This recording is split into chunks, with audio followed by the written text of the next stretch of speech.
Habari za wakati huu, mtazamaji na mfuatiliaji wa Nahodha Media TV. Nikukaribishe katika simulizi ambayo utaweza kupata mafunzo kwa kuelimika, kuburudika, lakini pia kujua mengi katika maisha. Na nikukumbusha usisahau kusubscribe, kulike pamoja na kukomenti ili uweze kupata simulizi zote ambazo zitaweza kurushwa hapa pamoja na habari mbalimbali kutoka hapa. Ni mimi wako Amina Ali, na tuwe mwanzo hadi mwisho. Je, mwanamke hana haki ya kusikilizwa? Kulikuwa na mwanamke mmoja aitwaye Amina. Amina alikuwa na akili na hekima, lakini hakuwahi kupewa nafasi ya kusikilizwa.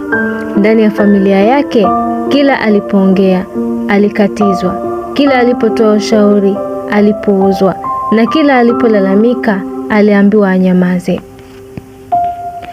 Wakati mwingine aliambiwa wazi kabisa, wewe ni mwanamke, huna haja ya kuongea sana. Maneno hayo yalimuumiza sana, lakini Amina alibaki kimya. Aliamua kuvumilia, akiamini siku moja mambo yatabadilika, lakini kadri muda ulivyopita, hali haikubadilika. Ndani ya moyo wake alianza kujiuliza maswali mengi. Je, yeye hana thamani? Je, kuwa mwanamke ni kosa? Je, hana haki ya kusikilizwa? Siku moja jambo kubwa lilitokea ndani ya familia yao. Kulikuwa na uamuzi muhimu sana ulipaswa kufanyika.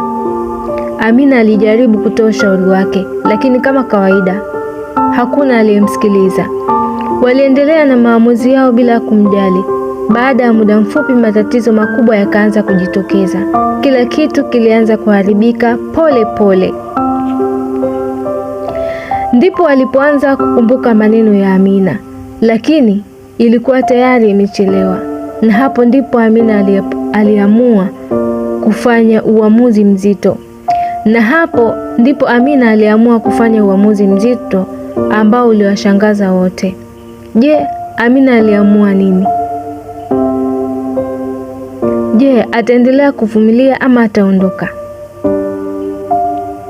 Hiyo ni sehemu ya kwanza ya simulizi. Je, mwanamke hana haki ya kusikilizwa? Tukutane katika simulizi ijayo.